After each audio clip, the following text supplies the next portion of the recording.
김 어르신, 손 좀 주실래요? 익숙한 목소리, 떨리는 손끝, 그녀의 눈동자가 흔들렸다. 그 목소리 참 낯설지 않네.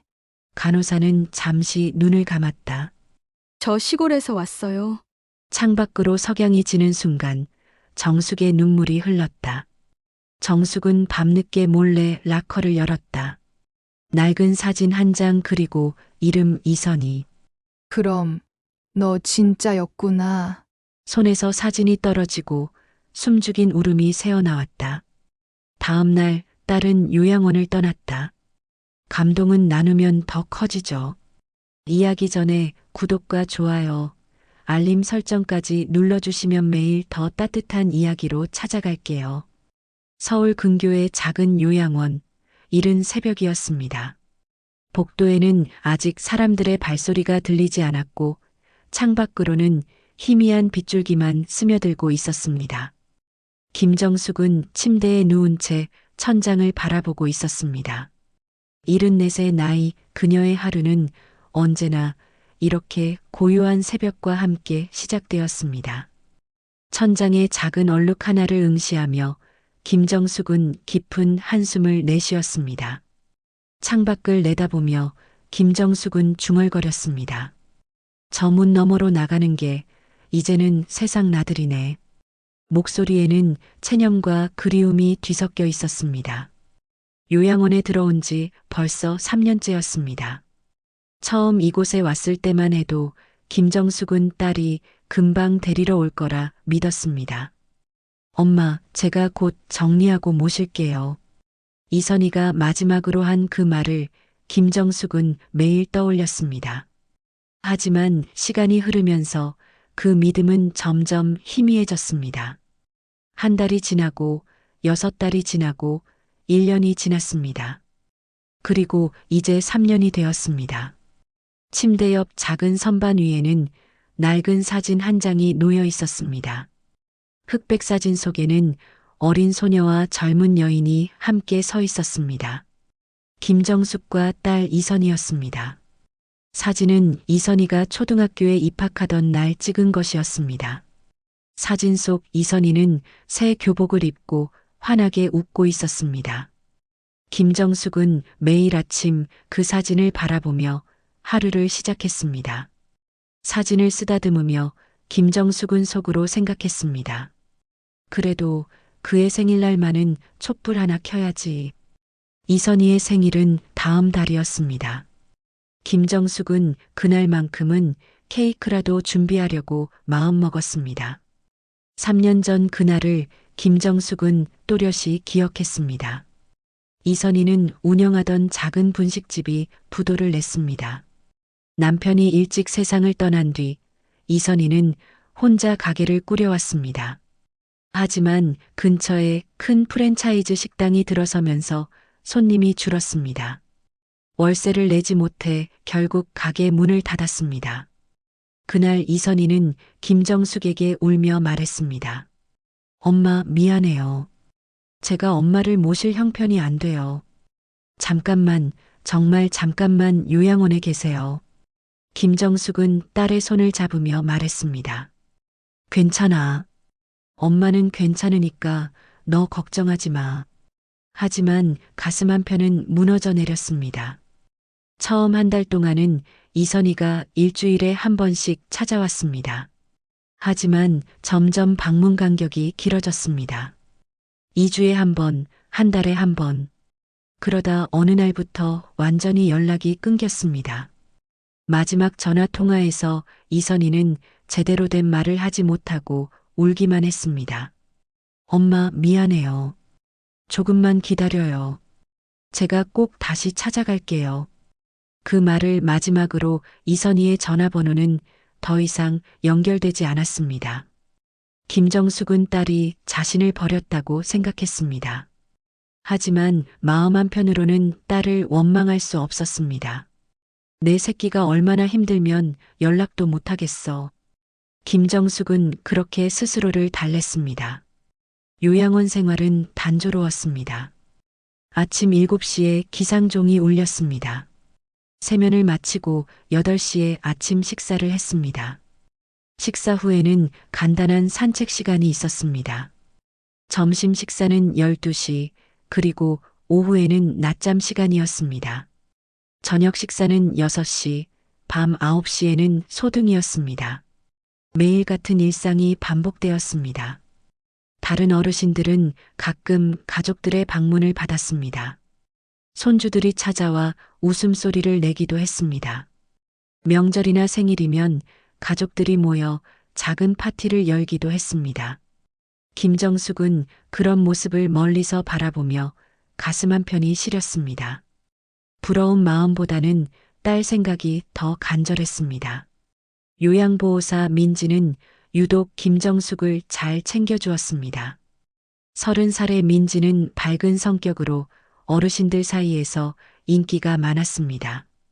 김어르신, 오늘은 날씨가 참 좋네요. 산책 나가실래요?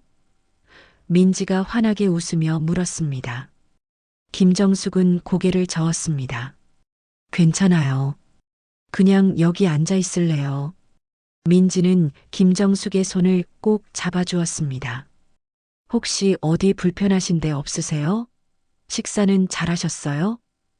김정숙은 고개를 끄덕였습니다. 괜찮아요. 그냥 조용히 있고 싶어요. 민지는 걱정스러운 표정으로 김정숙을 바라보았습니다.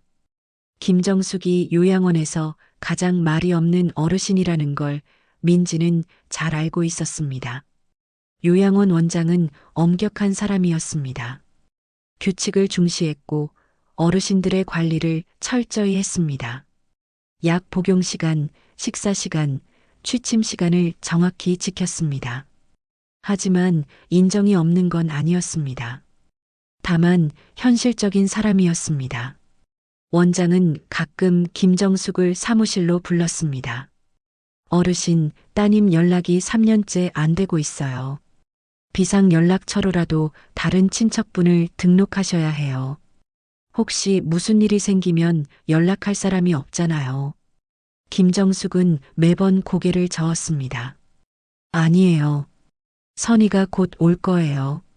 조금만 더 기다려주세요. 원장은 한숨을 쉬며 말했습니다.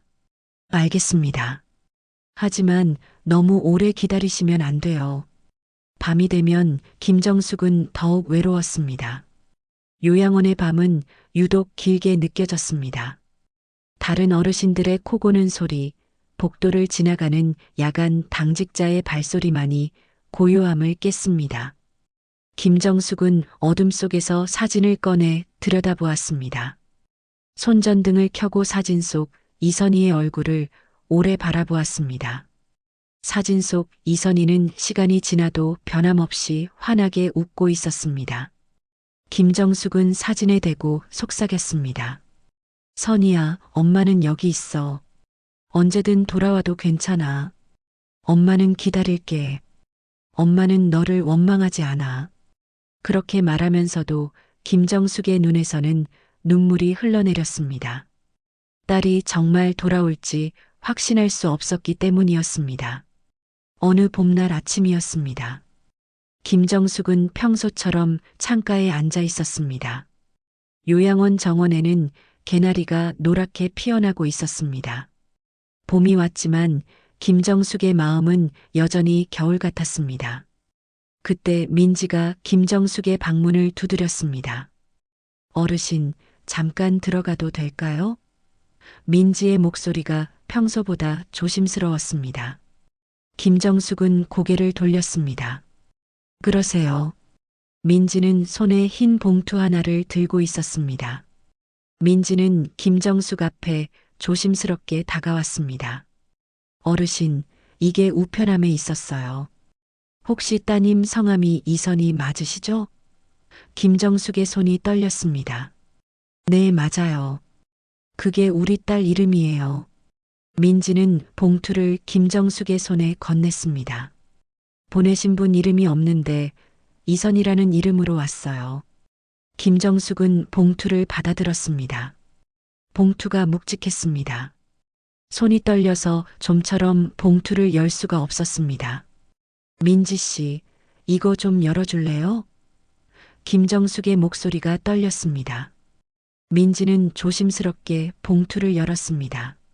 안에는 현금 30만 원이 들어 있었습니다. 그리고 작은 쪽지 한 장이 함께 있었습니다. 민지는 쪽지를 김정숙에게 건넸습니다. 김정숙은 안경을 쓰고 쪽지를 읽었습니다. 엄마, 죄송해요. 꼭 다시 찾아갈게요. 조금만 기다려요. 짧은 문장이었지만 김정숙의 가슴을 뜨겁게 했습니다. 김정숙은 봉투를 가슴에 꼭 끌어안았습니다. 선이가 보낸 거예요. 우리 딸이 보낸 거라고요. 눈물이 주르륵 흘러내렸습니다. 민지도 덩달아 눈시울이 붉어졌습니다. 어르신, 정말 다행이에요. 따님이 어르신을 잊지 않고 계신 거예요. 김정숙은 고개를 끄덕이며 계속 눈물을 흘렸습니다. 3년 만에 받은 딸의 소식이었습니다. 김정숙은 쪽지를 몇 번이고 다시 읽었습니다. 글씨체는 분명 이선희의 것이었습니다. 하지만 기쁨도 잠시, 오후가 되자 원장이 김정숙의 방으로 찾아왔습니다. 원장은 딱딱한 표정으로 말했습니다. 어르신, 봉투 받으신 거 들었어요. 김정숙은 고개를 끄덕였습니다. 네, 우리 딸이 보낸 거예요. 원장은 한숨을 쉬며 말을 이었습니다. 3년 동안 연락 없던 사람이 갑자기 돈만 보냈다고 해서 달라지는 건 없어요. 이런 경우 많이 봤습니다. 한 번 돈 보내고 다시 연락 안 되는 경우요. 김정숙의 얼굴이 굳어졌습니다. 우리 딸은 그런 애가 아니에요. 원장은 냉정하게 말했습니다. 어르신, 현실을 보세요. 3년 동안 한 번도 안 왔잖아요. 전화도 안 받고요. 그런 사람이 갑자기 나타날 리 없어요. 보호자 명의를 바꾸시는 게 좋겠어요. 김정숙은 고개를 저었습니다. 아니에요. 선희는 곧 올 거예요. 이렇게 편지도 보냈잖아요.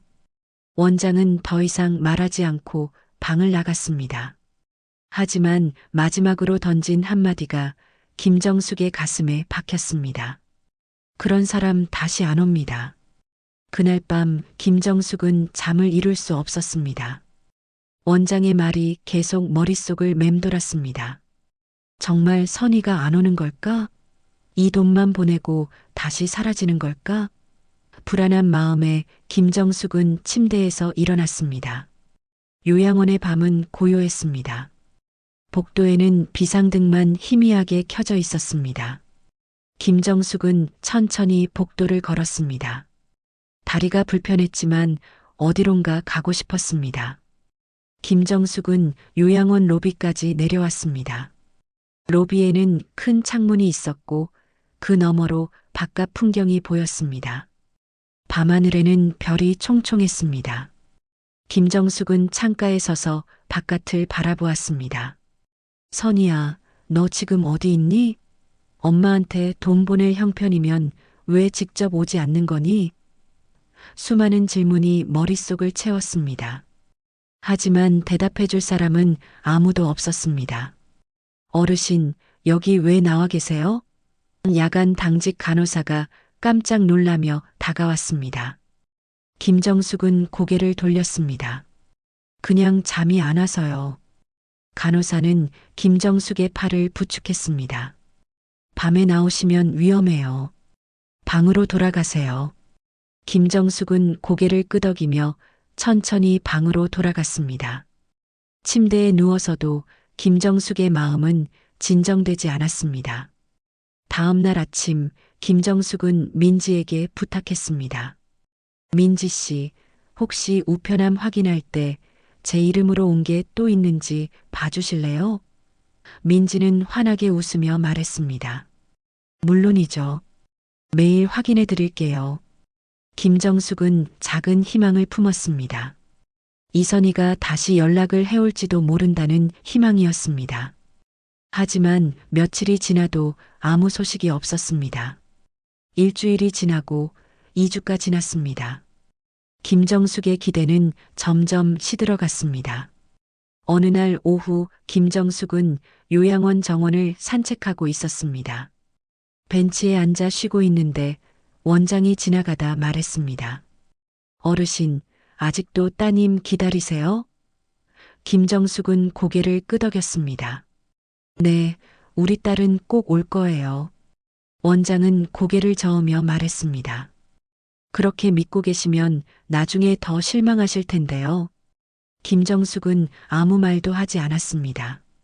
다만 마음속으로 다짐했습니다. 선이야, 엄마는 끝까지 너를 기다릴 거야.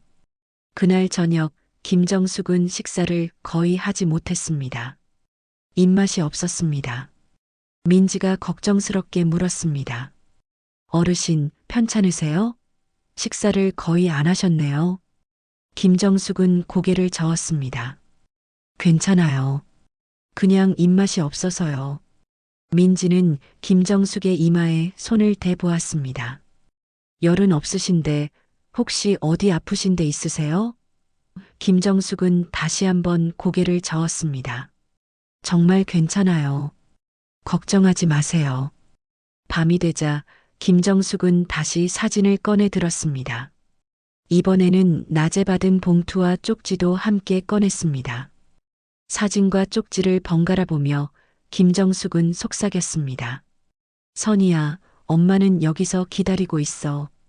언제든 좋으니까 꼭 와줘. 엄마는 너를 보고 싶어. 그렇게 말하며 김정숙은 쪽지를 가슴에 꼭 안았습니다. 작은 희망이었지만 김정숙에게는 살아갈 이유였습니다. 봉투를 받은 지 2주일이 지났습니다. 김정숙은 매일 아침 민지에게 우편물이 왔는지 물었지만 대답은 늘 같았습니다. 오늘도 없으세요, 어르신. 그러던 어느 월요일 아침 요양원에 새로운 간호조무사가 들어왔습니다. 아침 식사 시간에 민지가 김정숙에게 말했습니다. 어르신, 오늘부터 새로운 간호조무사 선생님이 오셨어요. 인사드려야겠네요. 식사를 마치고 김정숙이 방으로 돌아왔을 때였습니다. 문을 두드리는 소리가 들렸습니다. 어르신, 혈압 측정하러 왔습니다. 낯선 목소리였습니다. 김정숙은 대답했습니다. 들어오세요. 문이 열리고 마스크를 쓴 여자가 들어왔습니다. 키는 중간 정도였고 머리는 단정하게 묶여 있었습니다. 간호조무사는 고개를 숙여 인사했습니다. 안녕하세요, 어르신. 오늘부터 2층을 담당하게 된 간호조무사입니다. 김정숙은 그녀를 바라보았습니다. 마스크 때문에 얼굴을 제대로 볼 수 없었습니다. 하지만 눈빛이 어딘가 슬퍼 보였습니다. 간호조무사는 혈압계를 꺼내며 말했습니다. 어르신, 손 좀 주실래요? 혈압 잴게요. 김정숙은 팔을 내밀었습니다. 간호조무사의 손길은 조심스러웠습니다. 혈압을 재는 동안 김정숙은 그녀를 계속 바라보았습니다. 뭔가 익숙한 느낌이 들었기 때문입니다. 혈압은 정상이세요. 다행이네요. 간호조무사가 말했습니다. 목소리가 약간 떨리는 것 같았습니다. 김정숙은 물었습니다. 이름이 뭐예요?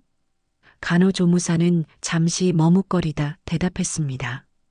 김미나라고 합니다. 김정숙은 고개를 끄덕였습니다. 어디서 오셨어요? 김미나는 시선을 피하며 말했습니다. 시골에서 왔습니다. 경기도 쪽이요. 대답은 짧고 간결했습니다. 더 이상 말하고 싶지 않은 듯 했습니다. 그날 이후 김미나는 유독 김정숙을 자주 챙겼습니다. 아침마다 혈압을 재러 왔고 점심 식사 후에는 산책을 권했습니다. 저녁에는 약을 챙겨주러 왔습니다. 다른 어르신들보다 김정숙에게 더 많은 시간을 할애했습니다. 민지가 김미나에게 물었습니다. 미나 선생님, 혹시 김 어르신이랑 아는 사이세요? 유독 잘 챙기시네요. 김미나는 고개를 저었습니다. 아니에요. 그냥 제가 담당이라서요. 사흘째 되는 날 저녁이었습니다. 김미나는 김정숙의 방에 들어와 이불을 정리해 주었습니다. 어르신, 이불이 좀 흐트러져 있네요. 제가 정리해 드릴게요. 김정숙은 침대에 앉아 김미나를 바라보았습니다. 김미나가 이불을 정리하는 모습이 묘하게 익숙했습니다. 김정숙은 조심스럽게 물었습니다. 미나 씨, 혹시 전에 어디서 본 적 있나요? 김미나는 손을 멈췄습니다. 아니요, 어르신. 처음 뵙는 거예요. 하지만 김정숙의 의심은 깊어졌습니다. 김미나의 목소리, 손길, 걸음걸이 모든 게 낯설지 않았습니다. 특히 김미나가 방을 나갈 때 남기는 희미한 향기가 있었습니다. 그 향기는 이선희가 즐겨 쓰던 향수 냄새와 비슷했습니다. 김정숙은 밤마다 그 향기를 떠올리며 혼란스러워했습니다. 설마 선희가 아닐까? 아니야, 그럴 리 없어.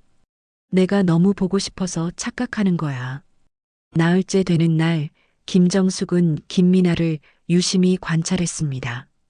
김미나가 물컵을 들고 오는 모습, 커튼을 여는 모습, 침대 시트를 정리하는 모습 하나하나가 이선희와 닮아 있었습니다. 김정숙의 가슴이 두근거렸습니다. 하지만 확신할 수 없었습니다. 김미나는 늘 마스크를 쓰고 있었고 얼굴을 제대로 보여주지 않았기 때문입니다. 어느 날 오후 김정숙은 용기를 내어 물었습니다. 미나 씨, 왜 항상 마스크를 쓰고 계세요? 김미나는 잠시 당황하는 듯 했습니다. 아, 제가 감기 기운이 있어서요. 어르신들께 옮기면 안 되잖아요. 그럴듯한 대답이었습니다. 하지만 김정숙은 뭔가 숨기고 있다는 느낌을 지울 수 없었습니다. 김미나의 눈빛이 자꾸 흔들렸기 때문입니다. 일주일이 지났습니다. 김미나는 여전히 김정숙을 정성껏 돌봤습니다. 어느 날 밤 김정숙이 잠들기 전 김미나가 마지막 점검을 하러 왔습니다. 어르신, 편안히 주무세요. 내일 아침에 뵐게요. 김미나가 방문을 닫으려는 순간 김정숙은 조심스럽게 말했습니다. 그 목소리 참 낯설지 않네요. 김미나의 손이 문손잡이에서 멈췄습니다. 하지만 대답은 하지 않았습니다. 그저 조용히 문을 닫고 나갔습니다. 김미나가 떠난 후 방 안에는 희미한 향수 냄새가 남았습니다. 김정숙은 그 냄새를 맡으며 침대에 누웠습니다. 이 냄새, 분명 선희가 쓰던 향수야. 내가 절대 잊을 수 없는 냄새라고. 김정숙의 눈에서 눈물이 흘렀습니다. 확신할 수는 없지만 마음 한편에서는 알고 있었습니다. 저 사람이 자신의 딸일지도 모른다는 것을. 다음 날 아침 김정숙은 민지에게 물었습니다. 민지 씨, 새로 오신 미나 선생님이 어디 사는지 아세요? 민지는 고개를 가로저었습니다. 잘 모르겠어요. 미나 선생님은 말이 별로 없으세요. 원장님이 급하게 구하신 분이라고는 들었어요. 김정숙은 더 캐묻고 싶었지만 참았습니다. 너무 티를 내면 김미나가 더 경계할 것 같았기 때문입니다. 그날 저녁 김미나가 약을 가져왔습니다. 어르신, 약 드실 시간이에요. 김정숙은 약을 받아들며 김미나의 손을 잠깐 잡았습니다. 김미나는 깜짝 놀라며 손을 빼려 했습니다. 하지만 김정숙은 놓지 않았습니다. 미나 씨 손, 참 따뜻하네요. 김정숙은 김미나의 손을 만져보았습니다. 손가락 마디, 손바닥에 굳은 살, 모든 게 이선희와 똑같았습니다. 김정숙의 눈에서 눈물이 흘렀습니다. 김미나는 당황하며 손을 빼냈습니다. 어르신, 괜찮으세요? 김정숙은 고개를 끄덕이며 눈물을 닦았습니다. 응, 괜찮아요. 그냥 문득 딸 생각이 나서요. 김미나의 눈빛이 흔들렸습니다. 마스크 너머로 김미나의 눈에서도 눈물이 맺혔습니다. 하지만 김미나는 재빨리 고개를 돌렸습니다. 어르신, 약 드시고 편히 쉬세요. 저는 이만 가볼게요. 김미나는 서둘러 방을 나갔습니다. 그날 밤 김정숙은 확신했습니다. 저 사람은 분명 자신의 딸 이선이라고. 하지만 왜 숨기는 걸까? 왜 자신을 몰라보는 척하는 걸까? 수많은 질문이 머릿속을 채웠습니다. 김정숙은 침대에 누워 천장을 바라보았습니다.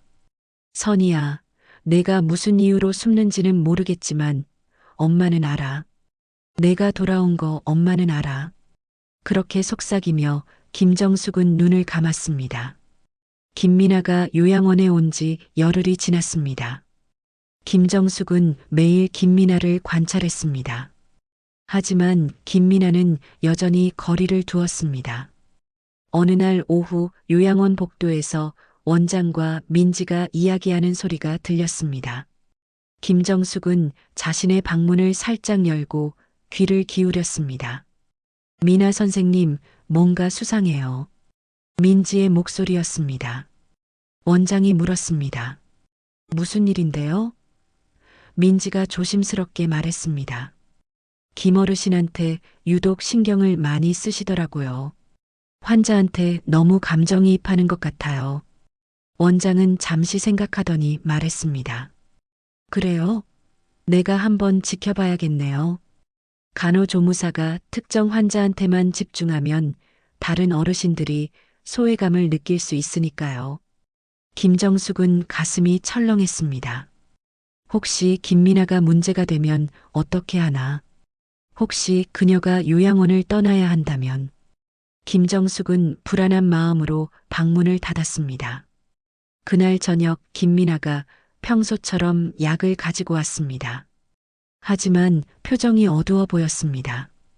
김정숙은 조심스럽게 물었습니다. 미나 씨, 무슨 일 있어요? 오늘 표정이 안 좋아 보여요. 김미나는 고개를 저었습니다. 아니에요, 괜찮습니다. 하지만 목소리에는 피로가 묻어났습니다. 김정숙은 김미나의 손을 잡았습니다. 힘든 일 있으면 말해요. 엄마가, 아니 제가 들어줄게요. 김정숙은 자신도 모르게 엄마라는 말을 꺼낼 뻔했습니다. 김미나는 깜짝 놀라며 김정숙을 바라보았습니다. 마스크 너머로 눈빛이 흔들렸습니다. 어르신, 감사합니다. 저는 괜찮아요. 김미나는 서둘러 자리를 떴습니다. 김정숙은 그런 김미나의 뒷모습을 안타깝게 바라보았습니다. 무언가 큰 짐을 지고 있는 것 같았습니다. 김정숙은 속으로 다짐했습니다. 저 애가 정말 선이라면 엄마가 먼저 다가갈게. 엄마가 먼저 안아줄게. 며칠 후 김정숙은 결심했습니다. 직접 확인해야겠다고. 그날 밤 11시쯤 요양원은 조용했습니다. 대부분의 어르신들이 잠든 시간이었습니다. 김정숙은 조심스럽게 침대에서 일어났습니다. 다리가 불편했지만 천천히 걸었습니다. 복도로 나와 비상등의 희미한 불빛을 따라 걸었습니다. 목적지는 직원 휴게실이었습니다. 그곳에 직원들의 개인 락커가 있다는 걸 알고 있었습니다. 휴게실 문은 잠겨 있지 않았습니다. 김정숙은 조심스럽게 문을 열고 들어갔습니다. 벽면에 락커들이 줄지어 서 있었습니다. 각 락커에는 이름표가 붙어 있었습니다. 김정숙은 손전등을 켜고 하나씩 확인했습니다. 민지, 수진, 영희, 그리고 마침내 김미나라는 이름표를 발견했습니다. 락커는 잠겨 있지 않았습니다. 김정숙은 떨리는 손으로 락커를 열었습니다. 락커 안에는 가방 하나와 옷가지가 걸려 있었습니다. 김정숙은 가방을 조심스럽게 열었습니다. 안에는 지갑, 수첩, 그리고 몇 장의 사진이 들어 있었습니다. 김정숙은 손전등을 비추며 사진을 하나씩 꺼냈습니다.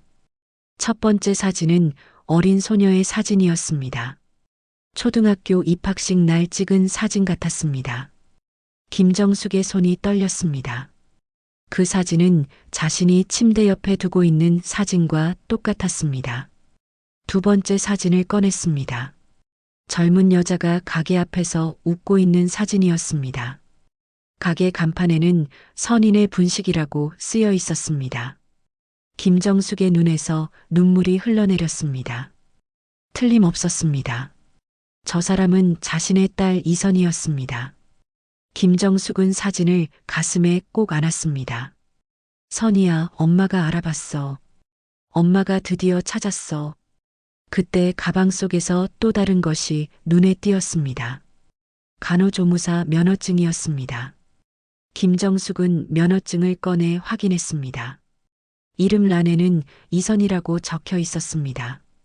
사진도 지금의 김미나와 똑같았습니다. 김정숙은 모든 걸 이해했습니다. 딸이 가짜 이름을 쓰고 있었던 것입니다. 왜 그래야 했는지는 알 수 없었지만 분명한 건 딸이 자신 곁으로 돌아왔다는 사실이었습니다. 김정숙은 조심스럽게 모든 것을 제자리에 넣었습니다. 하지만 손이 떨려 사진 한 장을 바닥에 떨어뜨렸습니다. 그 소리에 깜짝 놀란 김정숙은 서둘러 사진을 주우려 했습니다. 그 순간 휴게실 문이 열렸습니다. 누구세요? 야간 당직 간호사의 목소리였습니다. 김정숙은 얼어붙었습니다. 불이 켜졌습니다. 간호사는 김정숙을 보고 깜짝 놀랐습니다. 김어르신? 여기서 뭐 하세요? 김정숙은 바닥에 떨어진 사진을 황급히 주웠습니다. 간호사가 다가왔습니다. 어르신, 밤에 여기 나오시면 안 돼요. 혹시 무슨 일 있으세요? 김정숙은 당황하며 말했습니다. 아, 저기 화장실 가려다가 길을 잘못 들었어요. 간호사는 의아한 표정으로 김정숙을 바라보았습니다. 하지만 더 캐묻지 않았습니다. 방으로 모셔다 드릴게요. 김정숙은 간호사의 부축을 받으며 방으로 돌아왔습니다. 침대에 누워서도 가슴이 두근거렸습니다. 사진 속 이선희의 얼굴이 눈에 선했습니다. 그럼 진짜였구나. 미나가 아니라 선이었구나. 김정숙은 눈물을 흘리며 속삭였습니다. 선이야, 엄마가 너를 찾았어. 이제 어떻게 해야 하니? 내가 왜 숨는지는 모르겠지만 엄마는 내가 너무 보고 싶어. 다음 날 아침 김정숙은 김미나를 다른 눈으로 보았습니다. 아침 혈압 체크를 하러 온 김미나를 김정숙은 가만히 바라보았습니다. 김미나는 평소처럼 말했습니다.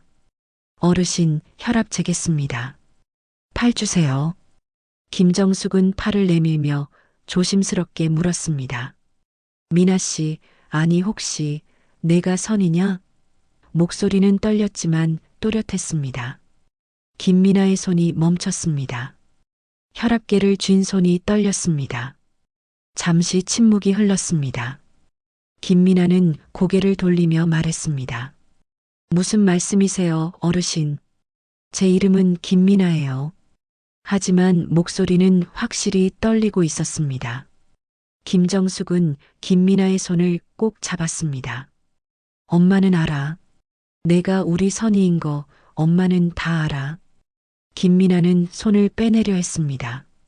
어르신, 저는 정말 김미나예요. 착각하신 거예요. 김미나는 서둘러 방을 나갔습니다. 김정숙은 그 뒷모습을 바라보며 눈물이 흘렸습니다. 딸이 자신을 거부했습니다. 왜 인정하지 않는 걸까? 왜 도망치는 걸까? 김정숙의 마음은 무너져 내렸습니다. 내가 잘못했나? 내가 너무 급하게 물어본 건가? 후회와 슬픔이 밀려왔습니다. 그날 이후 김미나는 김정숙의 방에 오지 않았습니다. 다른 간호조무사가 혈압을 재러 왔고 약도 다른 사람이 가져다 주었습니다. 김정숙은 매일 복도를 서성이며 김미나를 찾았습니다. 복도 끝까지 걸어가 보고 휴게실 앞을 지나가 보기도 했습니다. 하지만 김미나는 어디에도 보이지 않았습니다. 김정숙의 마음은 초조하고 불안했습니다. 내가 너무 급하게 물어본 게 잘못이었나? 선이를 더 멀리 보낸 건 아닐까? 사흘째 되는 날 아침이었습니다. 김정숙은 민지에게 물었습니다. 민지 씨, 미나 선생님은 어디 갔어요? 요즘 통 안 보이네요. 민지는 난처한 표정을 지었습니다. 잠시 망설이던 민지가 조심스럽게 말했습니다. 어르신, 실은요, 미나 선생님이 그만두셨어요. 김정숙의 얼굴이 하얗게 질렸습니다. 다리에 힘이 풀려 휘청거렸습니다. 그만뒀다고요? 그게 무슨 말이에요? 민지가 황급히 김정숙을 부축하며 말했습니다. 이틀 전에 갑자기 사표를 내셨대요. 원장님께 급한 개인 사정이 생겼다고 하시면서요. 원장님도 갑작스러운 일이라 많이 놀라셨어요. 김정숙은 그 자리에 주저앉을 뻔했습니다. 민지가 더욱 단단히 김정숙을 붙잡았습니다. 어르신, 괜찮으세요? 얼굴이 너무 창백하신데요. 병원에 가보셔야 하는 거 아니에요? 김정숙은 고개를 저으며 가까스로 말했습니다. 괜찮아요. 그냥 방으로 갈게요. 혼자 좀 있고 싶어요. 민지는 걱정스러운 눈빛으로 김정숙을 방까지 부축해 주었습니다. 어르신, 혹시 불편하시면 언제든 불러주세요. 제가 자주 들를게요. 김정숙은 고개만 끄덕였습니다. 말을 할 기력조차 없었습니다. 김정숙은 방으로 돌아와 침대에 앉았습니다. 온몸에 힘이 빠져나갔습니다. 가슴속에서 무언가가 무너져 내리는 느낌이었습니다. 내가 괜히 알아버렸나 봐. 내가 너무 성급했어. 애한테 상처만 주고 멀리 쫓아낸 거야. 자책감이 밀려왔습니다. 김정숙은 침대 옆 선반에서 사진을 꺼내 들었습니다. 사진 속 이선희는 여전히 환하게 웃고 있었습니다. 선희야, 미안해. 엄마가 너를 놓쳤어. 엄마가 잘못했어. 김정숙의 눈물이 뚝뚝 떨어져 사진을 적셨습니다. 손으로 눈물을 닦으려 했지만 계속 흘러내렸습니다. 그래도 엄마는 알았어. 내가 돌아왔다는 것만으로도 감사해야 하는데 욕심을 부렸나 봐. 엄마가 너무 보고 싶었나 봐. 김정숙은 사진을 가슴에 꼭 안고 흐느꼈습니다. 그날부터 김정숙은 완전히 무너졌습니다. 식사를 제대로 하지 못했습니다. 아침 식사 시간에 밥을 몇 숟가락 뜯어 놓았고 점심도 반 이상 남겼습니다. 저녁은 거의 손도 대지 않았습니다. 민지가 걱정하며 말했습니다. 어르신, 이러시면 안 돼요. 건강이 나빠지실 거예요. 조금이라도 드셔야죠. 하지만 김정숙은 고개를 저으며 말했습니다. 괜찮아요. 입맛이 없어요. 밤에는 잠도 오지 않았습니다. 천장을 바라보며 뜬 눈으로 밤을 지새웠습니다. 눈을 감으면 김미나의 모습이 떠올랐습니다. 마스크를 쓴 채 조심스럽게 자신을 돌보던 모습, 손을 잡아주던 따뜻한 손길, 그리고 마지막으로 자신을 거부하며 방을 나가던 뒷모습, 모든 게 생생했습니다. 김정숙은 이불을 뒤집어 쓰고 소리 없이 울었습니다. 원장도 김정숙의 상태를 걱정했습니다. 사흘째 되는 날, 원장이 직접 김정숙의 방을 찾아왔습니다. 어르신, 요즘 많이 힘드시죠? 식사도 제대로 안 하시고 잠도 못 주무신다고 들었어요. 김정숙은 대답하지 않았습니다. 원장이 계속 말했습니다. 혈압도 불안정하고 체중도 많이 빠지셨어요. 이러시면 큰 병원에 가보셔야 할 것 같아요. 일주일이 지났습니다. 김정숙의 건강은 급격히 나빠졌습니다. 혈압이 오르락 내리락 했고 어지러움을 자주 호소했습니다. 식사량도 크게 줄어 몸무게가 눈에 띄게 감소했습니다. 걸을 때도 휘청거렸고 말수도 더욱 줄었습니다. 다른 어르신들도 김정숙의 변화를 알아챘습니다. 김어르신, 많이 아프신가 봐. 요즘 말도 안 하시고. 복도에서 수군거리는 소리가 들렸습니다. 어느 날 새벽이었습니다. 김정숙은 가슴이 답답해서 잠을 깼습니다. 숨쉬기가 힘들었습니다. 심장이 빠르게 뛰었고 식은 땀이 흘렀습니다. 비상 버튼을 누르려고 손을 뻗었지만 힘이 없어 닿지 않았습니다. 도와주세요. 작은 목소리로 외쳤지만 아무도 듣지 못했습니다. 김정숙은 침대에서 내려오려다 중심을 잃고 바닥에 떨어졌습니다. 머리가 선반 모서리에 부딪혔습니다. 의식이 희미해졌습니다. 김정숙은 바닥에 쓰러진 채 천장을 바라보았습니다. 시야가 흐릿했습니다. 이렇게 가는 건가? 선의를 한 번도 제대로 안아보지 못한 채 가는 건가? 김정숙의 눈에서 눈물이 흘러내렸습니다. 손을 들어 사진을 향해 뻗었지만 닿지 않았습니다. 아침 6시 야간 당직이 교대되는 시간이었습니다. 민지가 김정숙의 방문을 열었습니다. 어르신, 아침이에요. 일어나세요. 하지만 침대는 비어 있었습니다. 민지는 황급히 주위를 둘러보았습니다. 침대 옆 바닥에 김정숙이 쓰러져 있었습니다. 이마에서 피가 조금 흘러나와 있었습니다. 어르신, 김어르신. 민지는 비상벨을 눌렀습니다. 곧 간호사들이 달려왔습니다. 원장이 급히 구급차를 불렀습니다. 빨리 병원으로 옮겨야 해요. 상태가 심각합니다. 구급대원들이 들것을 가지고 왔습니다. 김정숙을 들것에 조심스럽게 옮겼습니다. 민지는 김정숙의 손을 잡으며 말했습니다. 어르신, 괜찮으실 거예요. 조금만 참으세요. 구급대원들이 김정숙을 싣고 현관으로 향하는 순간 요양원 현관문이 세차게 열렸습니다. 한 여자가 숨을 헐떡이며 뛰어들어왔습니다. 마스크를 쓰지 않은 얼굴이었습니다. 김미나, 아니 이선이었습니다. 머리는 흐트러져 있었고 옷도 제대로 챙겨 입지 못한 듯 보였습니다. 엄마, 이선이가 외쳤습니다. 목소리는 절박했습니다. 구급대원들이 놀라 잠시 멈춰섰습니다. 이선희는 김정숙에게 달려갔습니다. 엄마, 제발 눈 좀 떠요. 엄마. 김정숙의 눈꺼풀이 미세하게 떨렸습니다. 이선희는 김정숙의 손을 꼭 잡았습니다. 엄마, 저예요. 선이에요. 제가 왔어요. 엄마, 제발 대답해 주세요. 목소리는 떨렸고 눈물이 뺨을 타고 흘러내렸습니다. 구급대원이 다급하게 말했습니다. 보호자시면 같이 가셔야 해요. 빨리 출발해야 합니다. 이선희는 고개를 끄덕이며 구급차에 올라탔습니다. 김정숙의 손을 단 한순간도 놓지 않았습니다. 구급차가 사이렌을 울리며 출발했습니다. 요양원 현관에 서 있던 민지와 원장은 멍하니 그 모습을 바라보았습니다. 민지가 중얼거렸습니다. 저분이 정말 따님이셨구나. 김어르신이 계속 기다리신 이유가 있었네요. 원장도 고개를 끄덕이며 말했습니다. 그러게요. 제가 너무 쉽게 판단했나 봐요. 김어르신 말씀이 맞았어요.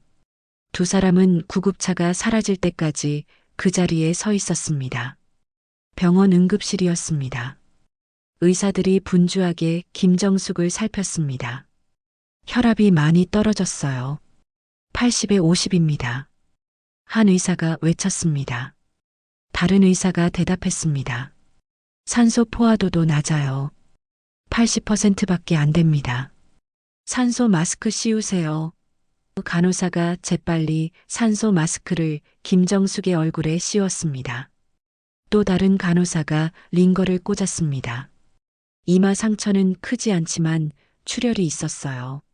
소독하고 봉합해야 합니다. 이선희는 응급실 밖에서 초조하게 기다렸습니다.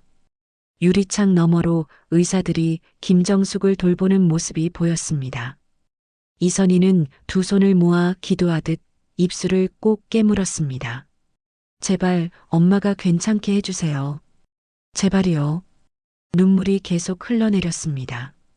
이선희는 손등으로 눈물을 닦았지만 소용이 없었습니다. 30분이 지났습니다. 응급실 문이 열리고 의사가 나왔습니다. 이선희는 벌떡 일어나 의사에게 다가갔습니다. 선생님, 저희 엄마 괜찮으세요? 의사는 피곤한 표정으로 고개를 끄덕였습니다. 일단 고비는 넘겼습니다. 하지만 상태가 좋지 않아요.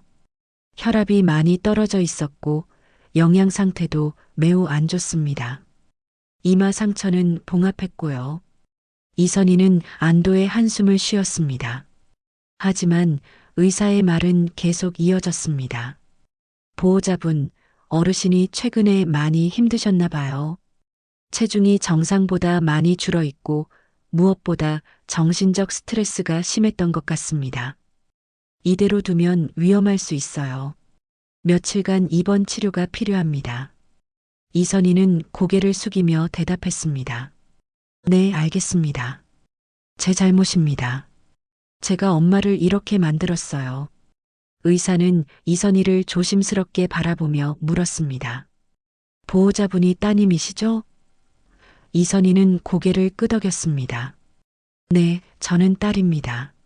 제가 오랫동안 엄마 곁을 떠나 있었어요. 이제라도 돌아왔는데 너무 늦은 건 아니겠죠? 목소리가 떨렸습니다. 의사는 이선희의 어깨를 가볍게 두드렸습니다. 늦지 않았어요. 이제라도 곁에 계시면 됩니다. 어르신께서 가장 필요로 하시는 건 약이나 치료가 아니라 가족의 사랑이니까요. 1시간 후 김정숙은 일반 병실로 옮겨졌습니다. 침대에 누워 산소 마스크를 쓴 채 잠들어 있었습니다. 이선희는 침대 옆 의자에 앉아 김정숙의 손을 잡았습니다. 김정숙의 손은 차갑고 말라 있었습니다. 이선희는 두 손으로 김정숙의 손을 감싸며 속삭였습니다. 엄마, 미안해요. 정말 미안해요. 제가 바보였어요. 엄마 곁으로 돌아오는 게 이렇게 어려운 줄 몰랐어요. 이선희는 김정숙의 손에 얼굴을 묻고 울었습니다. 엄마, 저 도망친 게 아니었어요. 엄마한테 돌아가고 싶었어요. 매일매일 엄마 생각했어요. 하지만 제가 너무 비겁했어요. 빚쟁이들한테 쫓기면서 엄마한테 피해 갈까봐 두려웠어요. 그래서 이름까지 바꾸고 숨어 지냈어요. 말하는 동안 눈물이 쉬지 않고 흘러내렸습니다. 그러다 간호조무사 자격증을 땄어요. 엄마가 계신 요양원에 들어갈 수 있었어요. 엄마 옆에 있고 싶었어요. 하지만 제 모습을 보여드릴 용기가 없었어요. 그래서 마스크를 쓰고 다른 이름을 썼어요. 멀리서라도 엄마를 돌보고 싶었어요. 이선희는 고개를 들어 김정숙의 얼굴을 바라보았습니다. 김정숙은 여전히 눈을 감고 있었습니다. 엄마가 저를 알아봤을 때 저는 너무 놀랐어요. 동시에 너무 무서웠어요. 제 초라한 모습을 엄마가 보시면 실망하실까 봐요. 그래서 도망쳤어요. 또다시 엄마를 버리고 도망친 거예요. 이선희는 자책하며 고개를 흔들었습니다. 제가 정말 나쁜 딸이죠. 2번이나 엄마를 버렸어요. 용서받을 자격도 없어요. 밤이 깊어갔습니다.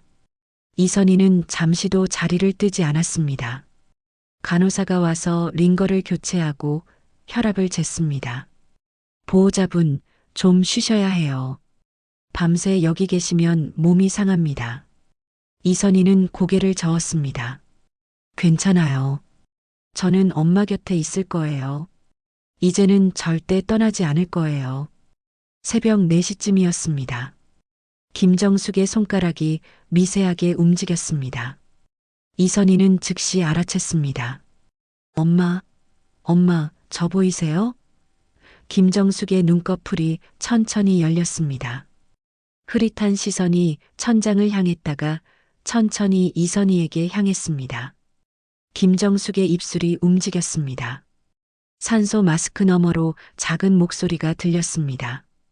선희야. 이선희는 눈물을 흘리며 대답했습니다. 네, 엄마. 저예요. 선희예요. 김정숙의 눈에서도 눈물이 흘러내렸습니다. 김정숙은 힘겹게 손을 들어 이선희의 얼굴을 만졌습니다. 정말 내가 맞구나. 엄마가 꿈을 꾸는 거 아니지? 이선희는 김정숙의 손을 꼭 잡으며 말했습니다.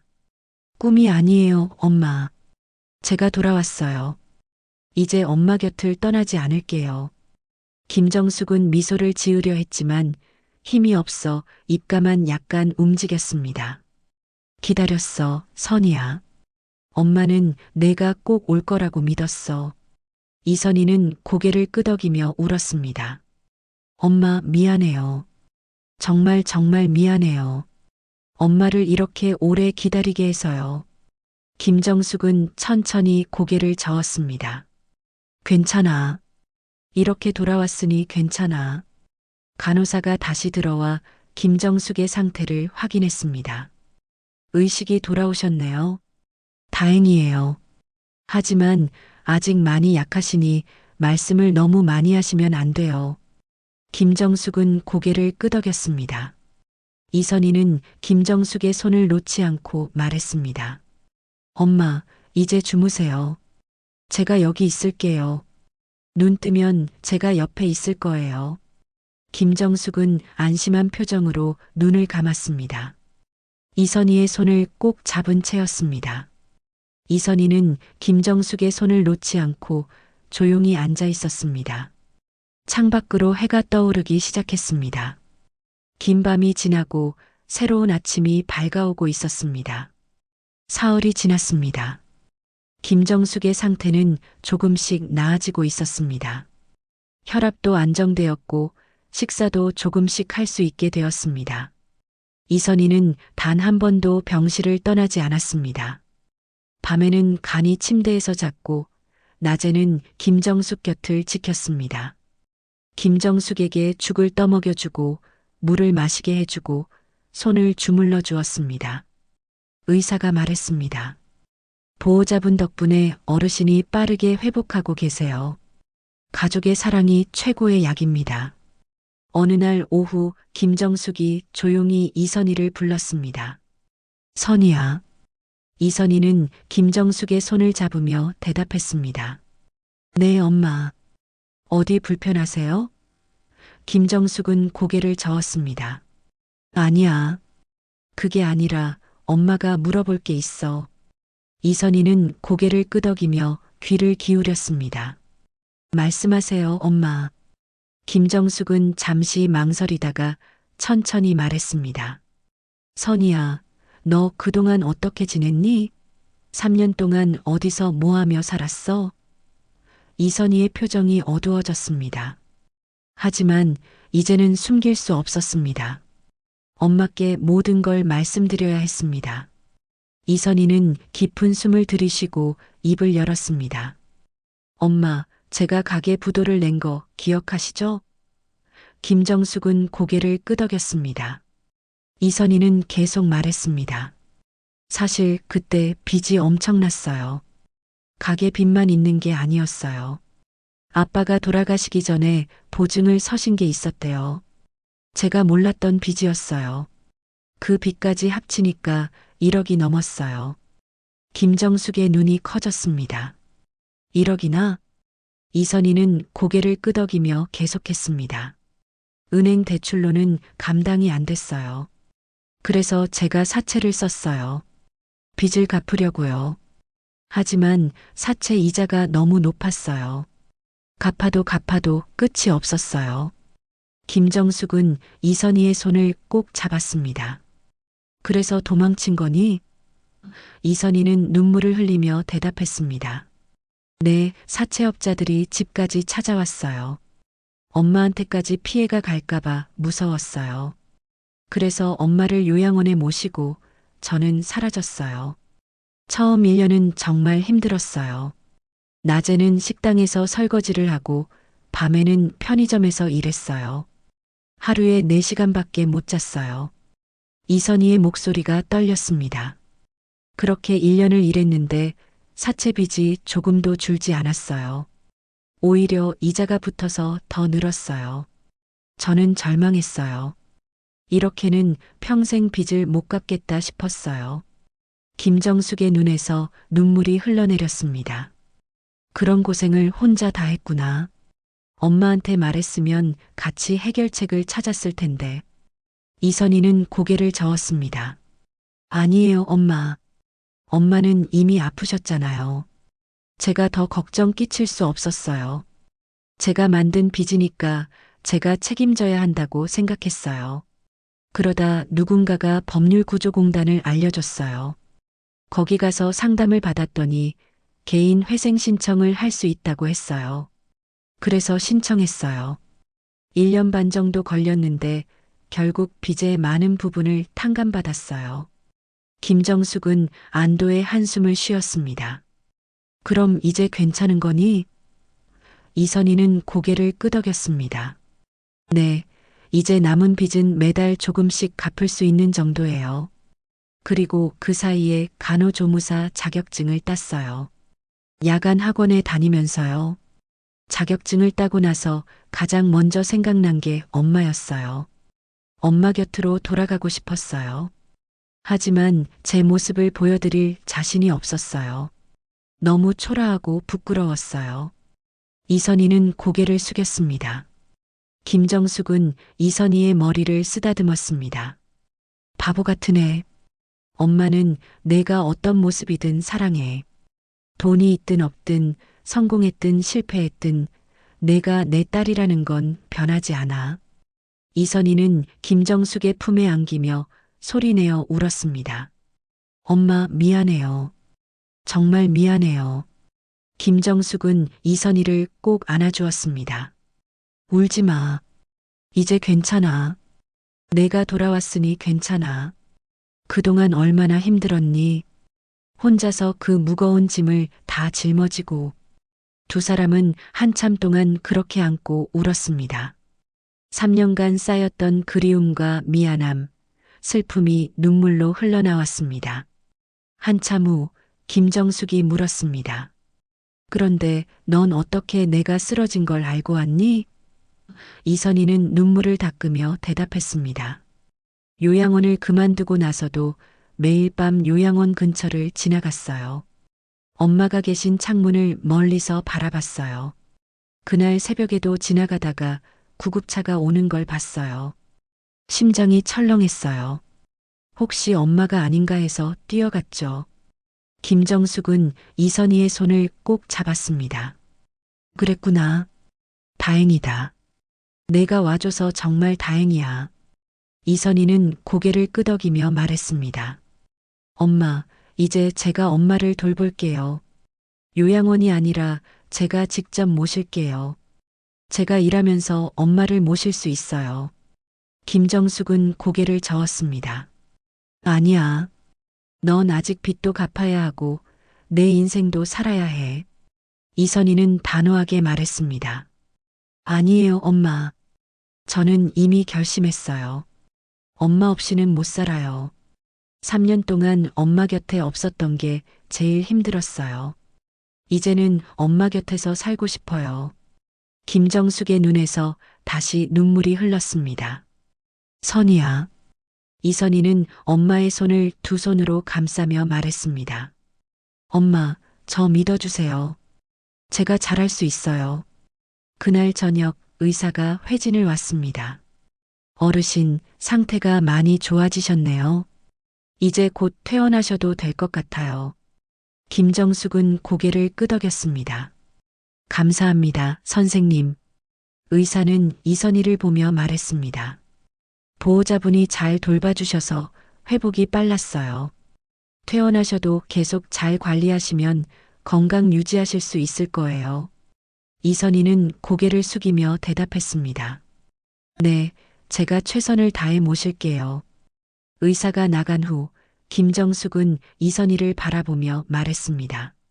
선희야, 엄마 한 가지만 물어볼게. 이선희는 고개를 끄덕였습니다. 네, 엄마. 뭐든지 물어보세요. 김정숙은 잠시 망설이다가 물었습니다.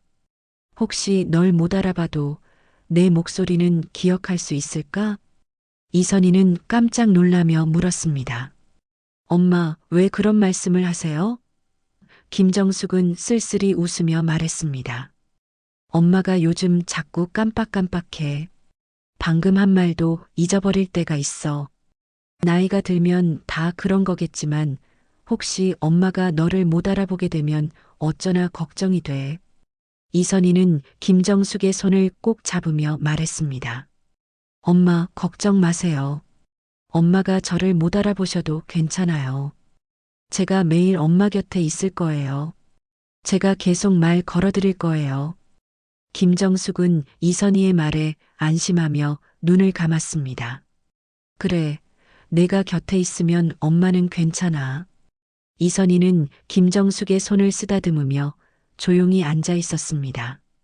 창밖으로 저녁 노을이 붉게 물들어가고 있었습니다.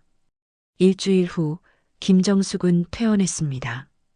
이선희는 작은 원룸을 얻었습니다. 크지는 않았지만 두 사람이 지내기에는 충분했습니다. 이선희는 병원 근처 요양병원에 취직했습니다. 낮에 일하고 저녁에는 엄마를 돌보는 생활이 시작되었습니다.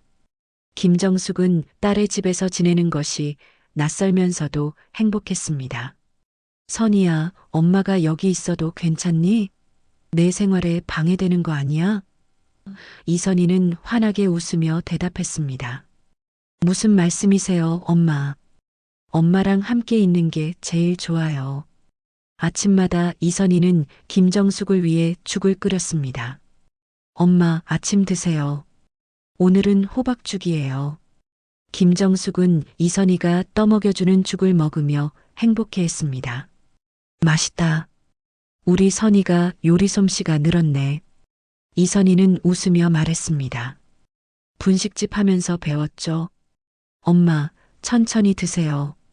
저녁에는 함께 산책을 나갔습니다. 김정숙은 이선희의 팔을 잡고 천천히 걸었습니다.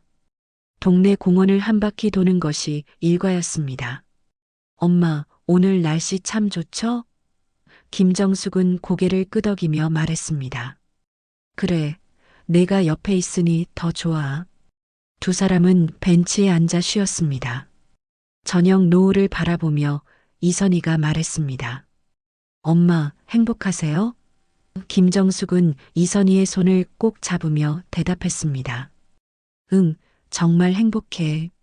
하지만 시간이 지나면서 김정숙의 기억력은 조금씩 흐려졌습니다. 어느 날 아침 김정숙이 물었습니다. 아가씨, 여기가 어디죠? 이선희의 가슴이 철렁했습니다. 엄마, 저 선이에요. 우리 집이에요. 김정숙은 고개를 갸우뚱하더니 이내 미소를 지었습니다. 아, 맞다. 선이야. 엄마가 깜빡했네. 이선희는 안도하며 김정숙을 안아주었습니다. 의사는 말했습니다. 어르신이 치매 초기 증상을 보이고 계세요. 완전히 막을 수는 없지만 꾸준한 관리와 사랑으로 진행을 늦출 수 있습니다. 이선희는 고개를 끄덕이며 다짐했습니다. 제가 최선을 다하겠습니다. 그날부터 이선희는 더욱 세심하게 김정숙을 돌봤습니다. 매일 사진을 보여주며 이야기를 나눴습니다. 엄마, 이 사진 기억하세요? 제가 초등학교 들어가던 날이에요. 김정숙의 기억은 점점 더 흐릿해졌습니다. 어느 날은 이선희를 알아보지 못했습니다. 아가씨는 누구세요? 이선희는 슬펐지만 참았습니다. 저는 선이에요, 엄마. 엄마 딸이에요. 김정숙은 잠시 이선희를 바라보다가 말했습니다. 선이? 우리 선이 닮았네. 목소리도 비슷하고. 이선희는 눈물을 참으며 말했습니다. 맞아요, 엄마. 제가 선이에요.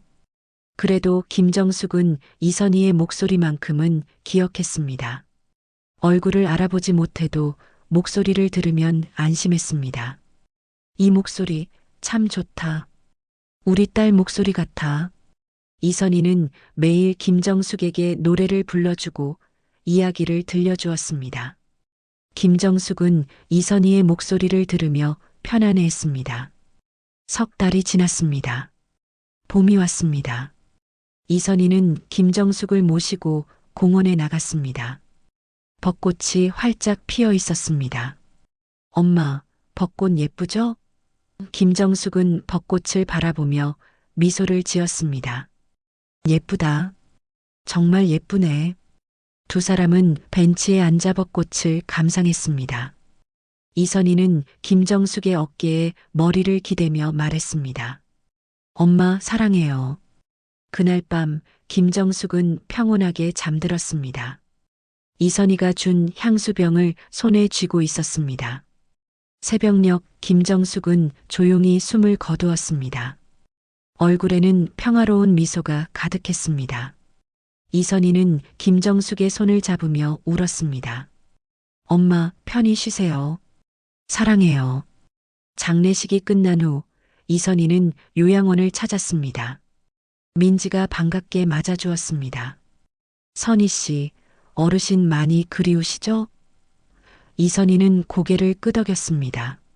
네, 하지만 후회는 없어요. 엄마와 마지막 시간을 함께 보낼 수 있었으니까요. 민지는 이선희에게 사진 한 장을 건넸습니다.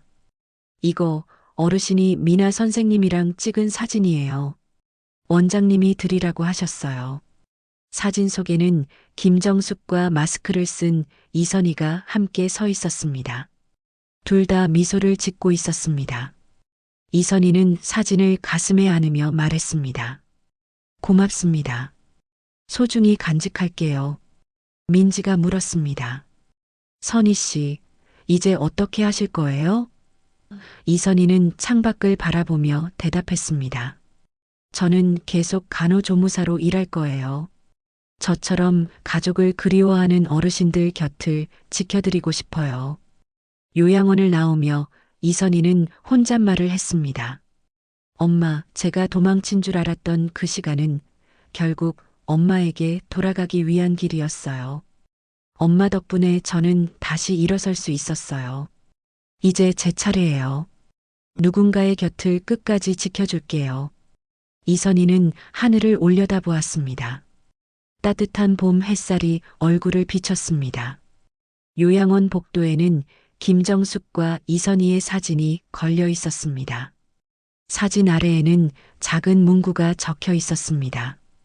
도망이 아니라 귀향이었습니다. 이선희는 사진을 바라보며 미소를 지었습니다. 그리고 천천히 걸음을 옮겼습니다. 새로운 시작을 향해 엄마가 가르쳐준 사랑을 실천하기 위해 당신의 하루에 작은 감동이 되었다면 구독과 좋아요로 함께 걸어주세요. 다음 이야기도 따뜻하게 준비해 두겠습니다.